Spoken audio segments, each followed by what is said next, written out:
Sí, récord. Tal como están los vínculos, es ya una compañía de largo recorrido, sobre todo de honda exploración, La Maldita Vanidad, con su sede en Bogotá. Pudimos disfrutarlo hace 8 años. ¿2016? 2010, sí, 8 años. Aquí en Bogotá. 18, 19, 20, 20, sí, 7 años, fíjate.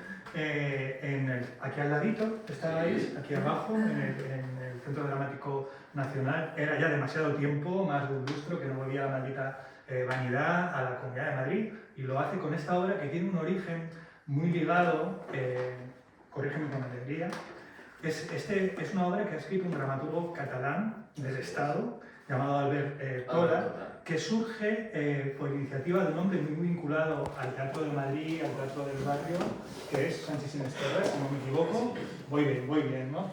Está estudiado, pero él tiene, Sanchis, que le mando un abrazo enorme. Creo que la pérdida del nuevo teatro fronterizo es una pérdida que hemos nombrado poco y que hay que hacer presente, porque Sanchis ha sido y es un dinamizador, un catalizador. Si alguien ha hecho un esfuerzo encomiable por acercar a gente de las dos orillas, ha sido Sanchis Sinesterra. Creo que hemos lamentado muy poco la pérdida de un espacio de creación, de pensamiento, de reflexión tan disruptivo como era el nuevo teatro fronterizo. Pues una de sus iniciativas sobre la memoria histórica aglutina una serie de dramaturgos en un proceso del que nace el texto del Palmeral de Albert Tola, que vamos a poder ver en este espacio, en el Teatro del Barrio, el sábado y el domingo. Sí, muy bien, sábado, domingo, tal. Sábado y domingo, dos funciones. ¿En qué horario? Sábado a las 9, a las 21 y domingo a la 1. A la 1. Es una de esas obras que nos permiten doblete. Yo me tomo el vermú o no, luego vengo aquí, luego me tomo el vermú y sigo con el festival de otoño. En fin, vermú, agua, lo que queráis. Entonces, vermú. Que se verá en este Teatro del Barrio, y de nuevo gracias a las compañeras. ¿Qué es el Palmeral? Bueno, primero gracias por traernos acá. Es nuestra segunda vez en Madrid.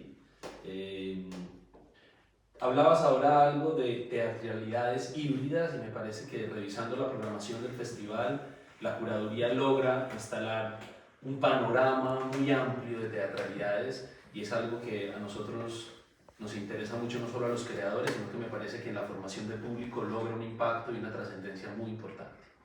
El Palmeral, como lo dijiste, es un proyecto donde dramaturgos y dramaturgas españoles y colombianos escriben a partir de huellas o de heridas que no han podido cicatrizar en la historia, y un amigo muy cercano a la compañía que ha trabajado en otras oportunidades con nosotros es Albert Tola. Nos entrega este texto que dentro de sus trabajos y proyectos con el maestro Sanchis, y este término que sale en uno de sus trabajos, que es la narraturgia, escribe esto llamado el Palmeral. Se instala en el 1100 en el Andalus, donde a través de la historia de dos hombres que son ejecutados, decapitados, la obra habla a partir de 7 voces en el momento antes de su ejecución.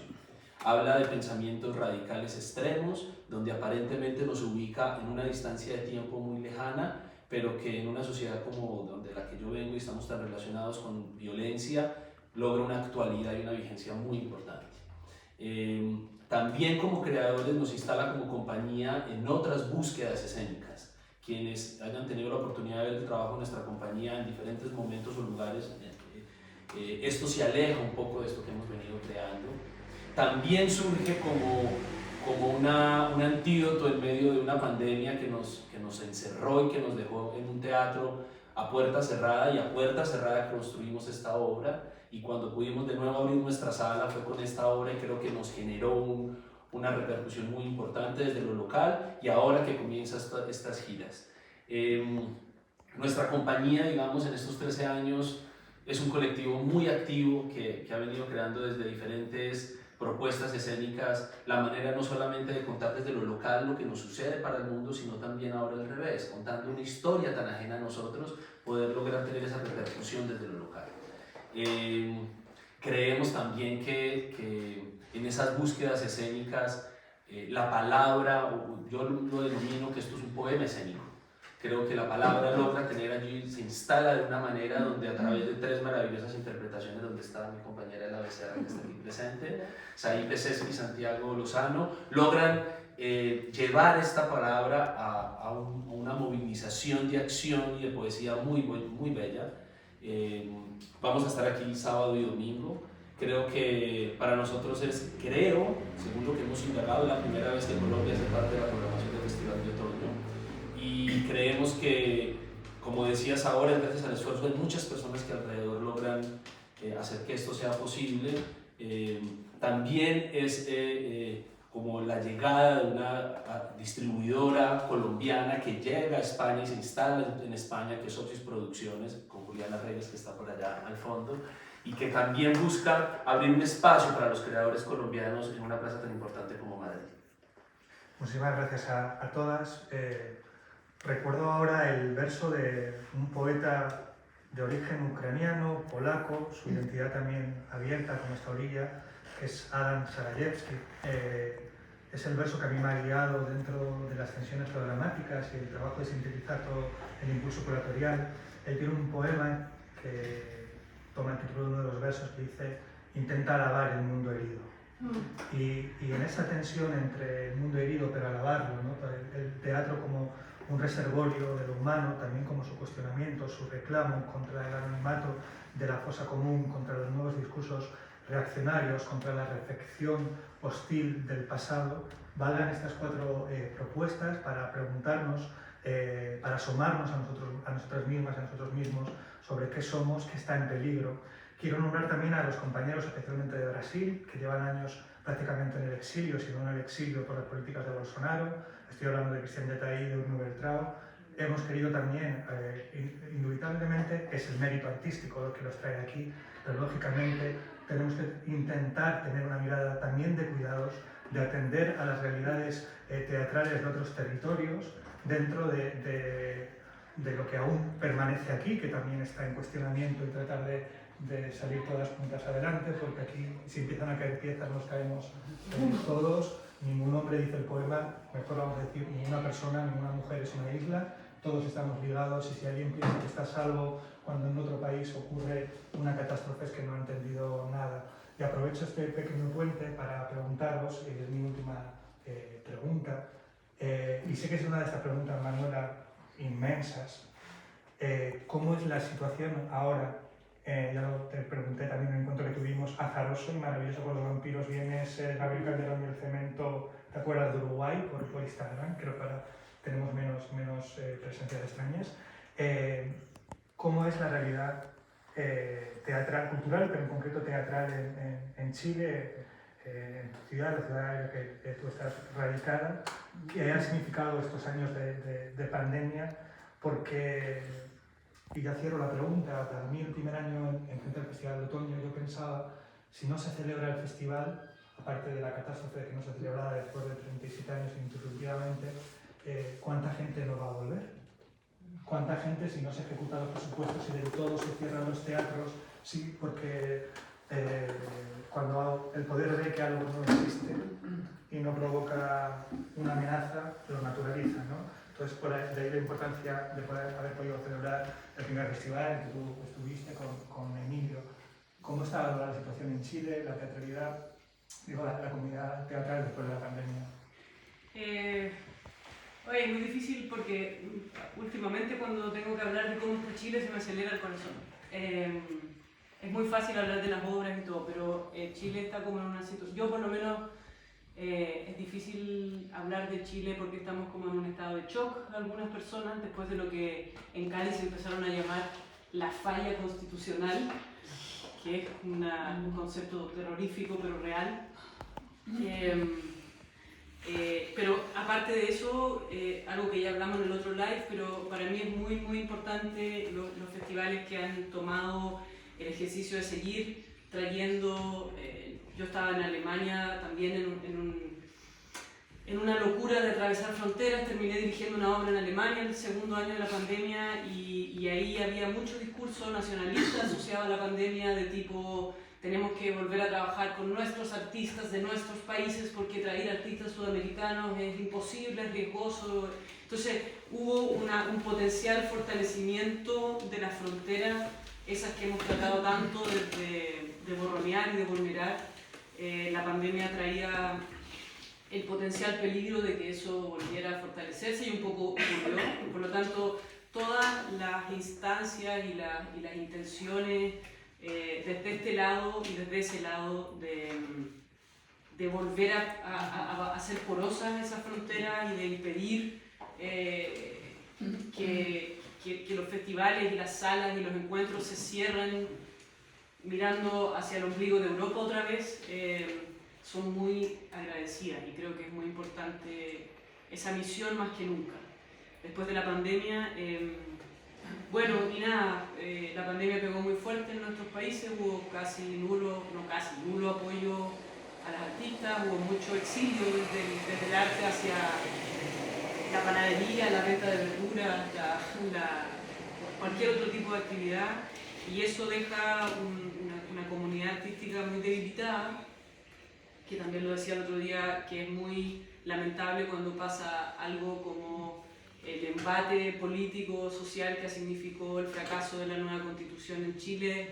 Tenemos un cuerpo artístico que está débil cuando se necesita que esté más fuerte, ¿no? Entonces hay una sensación de tener que responder y resistir a una situación política muy compleja con un brazo muy debilucho, ¿no? Entonces la cosa está frágil y complicada, pero levantar desde la precariedad es algo que siempre hemos sabido hacer y hacemos poesía de eso. A veces me preguntan, bueno, el primer año Alberto ya en una situación normalizada, digo, ¿cómo? Es como si de repente en esta hormigonera de la actualidad, todo lo que hemos vivido y atravesado estos años, como si no hubiera habido gente que efectivamente ya no está, la gente que sigue porteando los daños de una precariedad multiplicada, exponenciada, ¿no? Porque lógicamente cuando algo arde, lo primero que se pone ahí, ¿no? lo último que se salva, quizás lo más valioso, ¿no? Digo, para algunos poderes. Y por supuesto, Manuela, uno de los peligros que hay que exorcizar es ese ombliguismo, esa endogamia, pensar que de repente el rearme de cuestiones identitarias nos va a salvar de nada. Aquí estamos juntas o no estamos, y desde luego del Festival de Otoño tratamos de ser hospitalarios, no solo porque creemos que también para el tejido local es que nos tenemos que sentar a dialogar, a encontrar. Esto espero que no sea solo un festival de exhibición, sino de entrecruzamiento de discursos, de que nosotros podamos asomarnos y nosotras a vuestras teatralidades y de ahí salir de otra manera, porque si no nos pasa nada en los cuerpos y en el pensamiento después de una obra, se decía Sarah Kane, ojalá el teatro fuera como poner la cabeza al lado de un cenicero lleno de cenizas. Pero si escucho a estas mujeres maravillosas hablar, todas están poniendo como el dedo en la herida, en la llaga de muchos conflictos que hay en nuestros territorios. Y en el momento que estamos viviendo en Colombia, que es muy especial, es la primera vez que la izquierda llega al poder, que tiene que llegar a levantar escombros de toda índole, es muy importante escuchar creadoras del continente, que además nunca las hemos visto en Colombia, creo, me atrevo a decir que no han estado con su trabajo en nuestro territorio, que sería muy importante que esto trascendiera ya, porque a nivel local hay muchos creadores que están contando lo que nos sucede, pero sentimos que nos está pasando a nosotros solamente y nos miramos el ombligo, pero nos damos cuenta que las necesidades de los artistas que hay en la región son muy iguales y que las desigualdades desde lo político, desde lo social, pero desde lo cultural y cómo nos tratan, de la manera en la cual es valorado el arte y la cultura en los jóvenes o en las personas que están impulsando todos estos movimientos, están un poco invisibles. Y me parece que escucharlas es un aliento muy grande y que creería que en mi territorio ver sus trabajos tendría que ser algo muy, muy valioso. Aportas algo, Jorge, programadores, programadoras, gente colombiana, ¿cómo es posible que no haya esto? Bueno. Y no pensarlo solo desde una exhibición, desde un éxito, sino de qué discurso estamos dando, qué estamos diciendo allí. ¿Y en Argentina? Pienso en voz alta y trato de articular una respuesta a una pregunta que es bien compleja, pero quizás podemos juntas construir esta respuesta a Elisa, porque pertenecemos a la misma escena, la escena teatral porteña.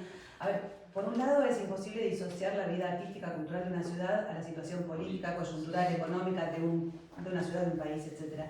Argentina vive crisis tras crisis, o sea, está permanentemente en crisis, entonces, y paradójicamente la escena teatral porteña es súper pujante, fuerte, proactiva, aún teniendo artistas súper precarizados, digamos, que también están casi por debajo de la línea de la pobreza, porque, digamos, hay un problema económico gravísimo desde hace muchos años en el país. Sin embargo, hay eso, una escena pujante y una escena que logra incluso trascender las propias fronteras y que llega hacia otros también territorios con un enorme esfuerzo, y por supuesto siempre a partir o a través de redes.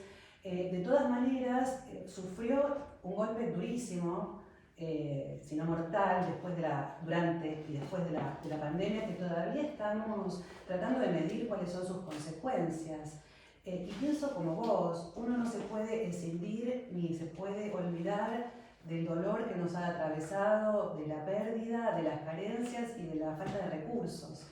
Y si bien tengo la impresión de que solemos hacer como pases mágicos, ¿no? y sigue siendo un espacio de resistencia, por lo menos en el teatro, ¿no? Que tampoco es una disciplina artística, digamos, que pueda, digamos, imponerse como otras que son más populares y que por lo tanto reciben siempre la mejor tajada. Entonces es muy problemático. Venir a estos festivales, Alberto, es importante porque también nos permite a nosotros como artistas vivir mejor, vivir un poco mejor de nuestro trabajo, ¿no? Y esa situación todavía se sigue dando, ¿no? Entre países más o menos subvencionados o desarrollados en términos económicos.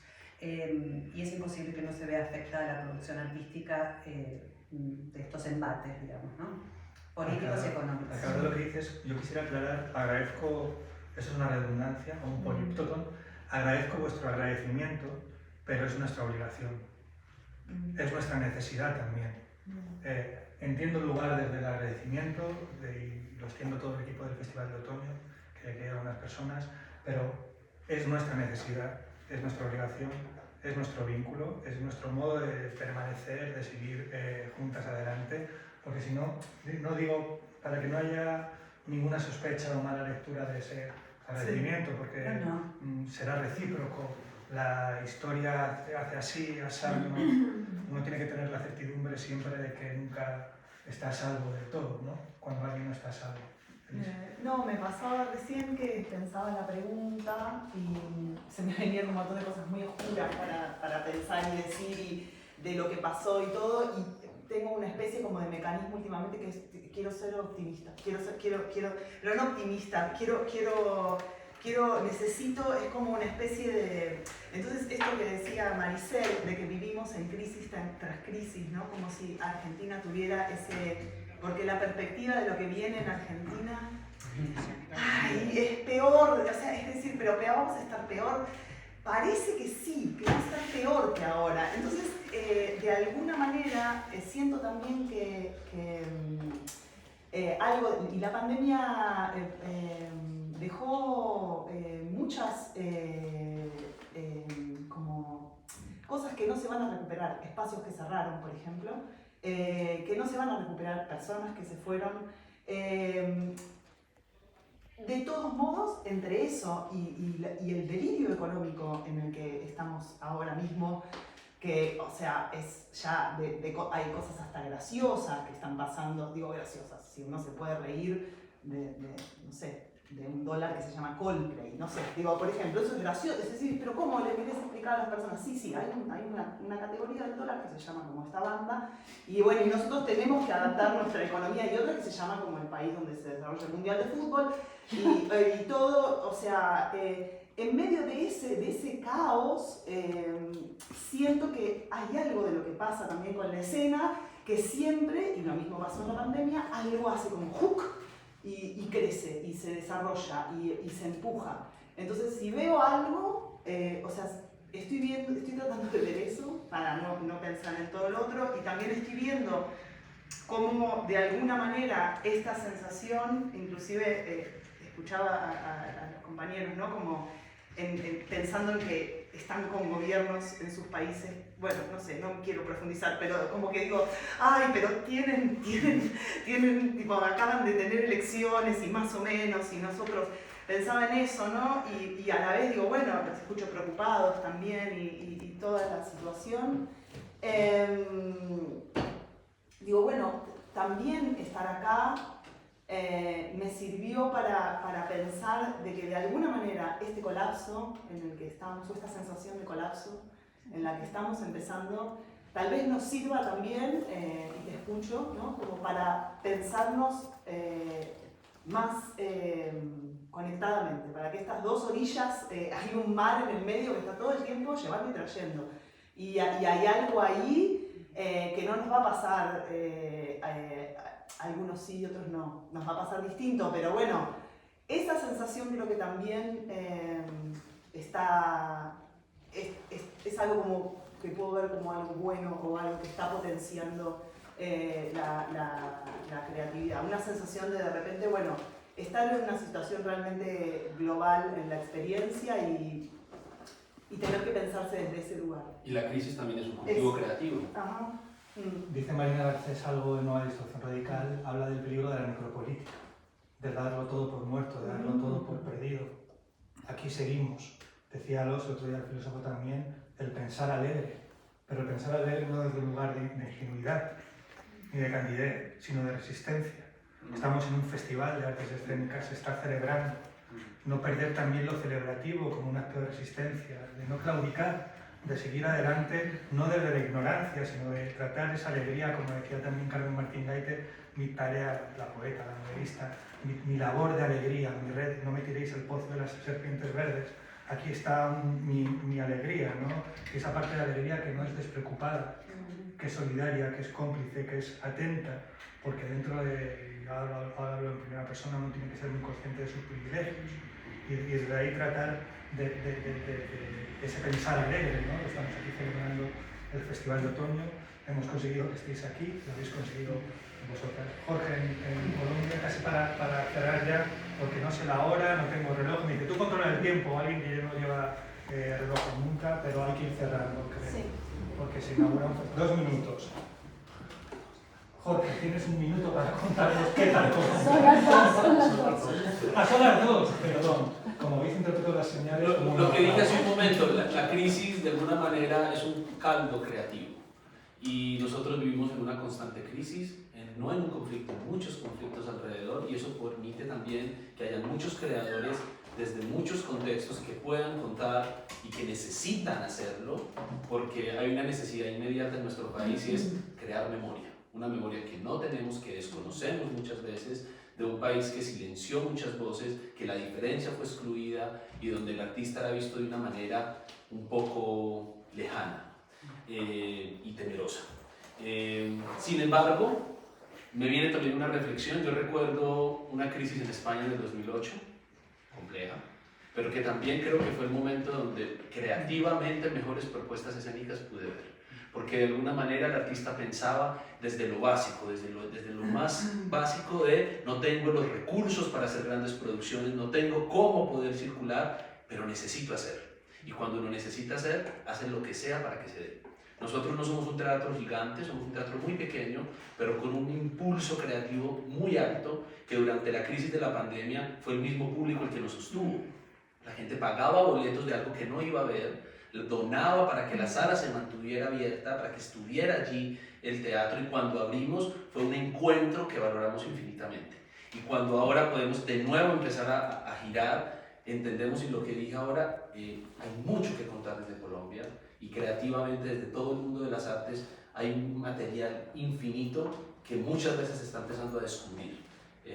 Creemos que de alguna manera somos una bandera de eso, pero no queremos ser los únicos y queremos abrirle las puertas para que otros creadores puedan también estar aquí. Intento cerrar con una notita luminosa, un poco para Lisa, pero para todos los que nos están escuchando, y esto forma parte del espectáculo, pero hay una historia bellísima, que la cuenta mucho mejor Marcelo en el espectáculo que yo, pero es sobre Rosa Luxemburgo, es sobre las cartas que ella escribe desde la prisión a uno de sus amantes, en donde en principio ella, revolucionaria, encerrada, sometida a tortura, no deja de decirle nunca en sus cartas hay que estar bien, Y por otro lado, en los intersticios, entre las piedras, entre las rocas de las paredes de su celda, ella encontraba brotes de vida y los ponía en un herbario que fue construyendo a lo largo de todos los años que pasó en prisión.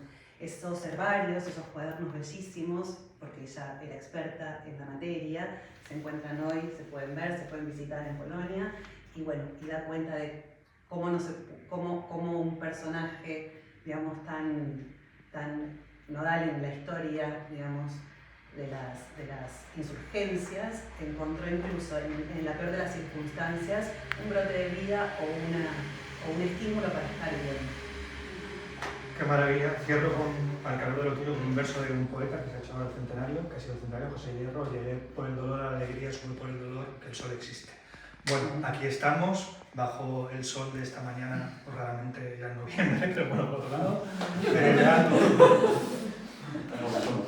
celebrando vuestra presencia aquí. Muy agradecido a todas vosotras que en los previos preliminares de vuestros estrenos hayáis compartido esta hora de conversación. Ojalá sea el principio de muchas, y os animo a todas a que sigáis a estas compañías, a estas creadoras, que vayáis a ver los espectáculos que tenemos, en este caso, desde el viernes hasta el domingo, ¿de acuerdo? Quiero nombrar también a Marina Otero, que viene desde Argentina, que nos la han nombrado antes y que forma también parte de Orilla Abierta, que con estas tanto nombrar que tenemos FACMI y LOZMI, el objeto del canal, Sala Verde, y también la Sala Réplica, el LOZMI. Tenemos este díptico de Marina Otero, que también forma parte de este ciclo de Orilla Abierta. Muchas gracias a todas por vuestra atención. Nos vemos en unas horas en la inauguración del Festival de Otoño. Gracias a vosotros.